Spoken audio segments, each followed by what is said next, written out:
కళామతలిచ్చే గుర్తింపుని బెట్టింగ్ లాంటి తప్పుడు ప్రచారాలకు వాడతారా అంటూ ఫైర్ అయ్యారు సిపిఐ నేత నారాయణ. బెట్టింగ్ యాప్స్ వ్యవహారంపై స్పందిస్తూ సినీ నటుల్ని ప్రజలు అనుసరిస్తారు, అలాంటప్పుడు మీరెంత రెస్పాన్సిబుల్ గా ఉండాలి, ఇలాంటి తప్పుడు ప్రచారాలు చేయొచ్చా అంటూ ప్రశ్నించారు. గతంలో ఒక కంపెనీకి చిరంజీవి యాడ్స్ చేసినప్పుడు తాను కూడా ఆయనకు లేఖ రాసినట్లుగా చెప్పారు నారాయణ. అయితే కాంట్రాక్ట్ గడువు ముగిశాక చిరంజీవి మళ్లీ అలాంటి యాడ్స్ చేయలేదు అన్నారు. అంటే కళావంతల్లి ద్వారా వచ్చేటువంటి పాపులారిటీ, దాంతో డబ్బులు వస్తున్నాయి. మీకు డబ్బుల కోసం కక్కుర్తిపడి ఇట్లాంటి బెట్టింగ్ వాటిల్లో మీరు పాల్గొనడం అనేది చాలా విచారకరం. సినిమా యాక్టర్ దాని మీద చేస్తూ ఉన్నారు.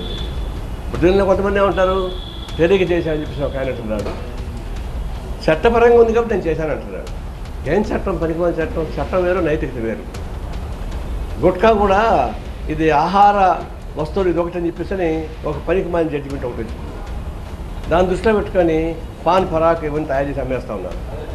చాలా హీనాతిహీనమైనటువంటి పాన్ పరాక్ లాంటి వాటికి కూడా సినిమా యాక్టర్లు అడ్వైజ్ చేస్తున్నారు. ఒకప్పుడు చిరంజీవి కోకోకోలా అడ్వర్టైజ్మెంట్ చేస్తున్నాడు. అప్పుడు నేను ఆయనకు లెటర్ రాశాను. ఈ కోకోకోలా అనేది నేనే కాచి చూశాను, బాండాలో పెట్టి కాశాను, తారులాగా వచ్చేసింది. అయ్యే కోకోకోలా తాగడం వల్ల అది అనారోగ్యం, పిల్లల్ని చెడగొడుతున్నావు, చిల్డ్రన్స్ డే సందర్భంగా ఈ లోపల ఆపకపోతే ధర్నా చేస్తానని చెప్పి ప్రకటించాను. చేస్తే సాయంత్రానికంతా అల్లు అరవింద్ గారు నాకు ఫోన్ చేశారు. ఏంటి నారాయణ, చిరంజీవి పైన బాంబులు వేసేవారు, చెడిపోయిన రక్తానికి మనం బాగు చేయడానికి మీరు ఖర్చు పెడతారా, ఇదేం అన్యాయం అండి ఇది అని అంటే, మాకు 3 నెలలు టైం ఇవ్వు, ఎందుకంటే ఆల్రెడీ అగ్రిమెంట్ ఉంది కాబట్టి సాధ్యం కాదండి.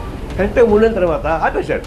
పైసా కోసం కక్కుర్తిపడి సమాజాన్ని చెడగొట్టబాకండి, యువతని చెడగొట్టబాకండి, సమాజ కాలుష్యం చేయబాకండి.